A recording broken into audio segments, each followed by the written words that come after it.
Good morning. মোৰ ৰাতিপুৱাৰ 10টা বেজ। মই মোৰ বিচনাখন এৰিলোঁ। আজি শাওণ মাহৰ 1 তাৰিখ। মই মোৰ দিনটোৰ আৰম্ভণিতে কিছুমান কাম কৰোঁ। প্ৰথমে মই মুখ আৰু হাত ভৰিবোৰ ধুই ল'লোঁ। তাৰপিছত অলপ নিজৰ শৰীৰটোৰ বাবে অলপ ব্যায়াম কৰিলোঁ। আন্ধাৰে আছে। মই বাট চাই আছোঁ আমাৰ সূৰ্য দেৱতাৰ। অলপ সময় পাছত দেখা পালোঁ তেখেতৰ ৰথখন আমাৰ পৃথিৱীৰ ফালে আগুৱাই আহিছে। অলপ পোহৰ হৈছে। মই লগে লগে তেখেতক প্ৰণাম জনালোঁ। পিছে পুৱা সোনকালে উঠাৰ কাৰ অভ্যাস আছে বাৰু? আমাৰ স্বাস্থ্য ৰক্ষাৰ আটাইতকৈ উত্তম উপায় হৈছে ৰাতিপুৱা সোনকালে উঠা। বিশেষকৈ আমি সকলোৱে ব্ৰহ্মপুৱাতে শুই উঠাৰ নিয়ম।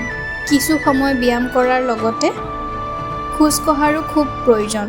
কিন্তু মই অকলশৰে যাব বৰ বেয়া লাগে।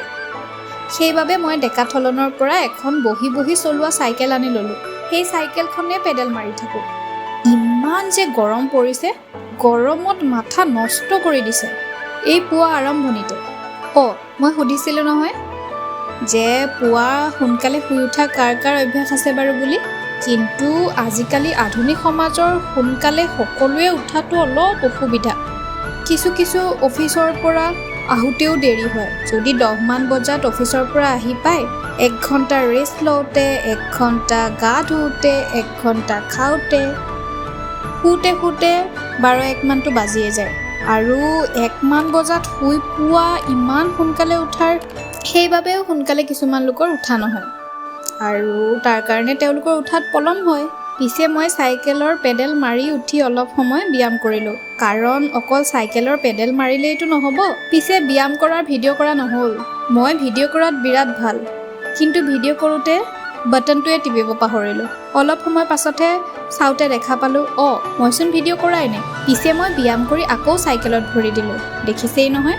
আৰু মই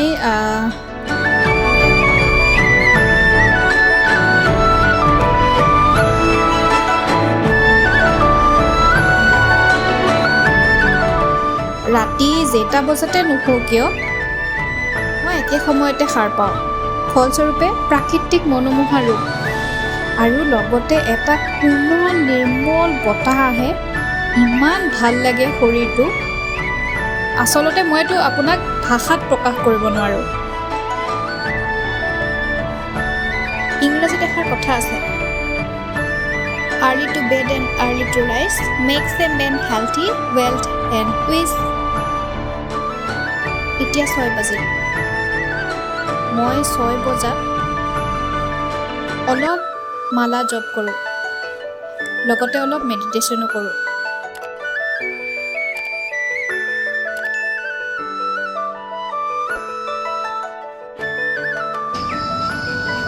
মোৰ দিনটোৰ আৰম্ভণিৰ 10টা বেজ আপোনালোকৰ আগত শ্বেয়াৰ কৰিলোঁ। আপোনালোকে আদৰি ল'ব বুলি আশা কৰিলোঁ। আজিলৈ নেক্সট এটা ভিডিঅ'লৈ লগ পাম।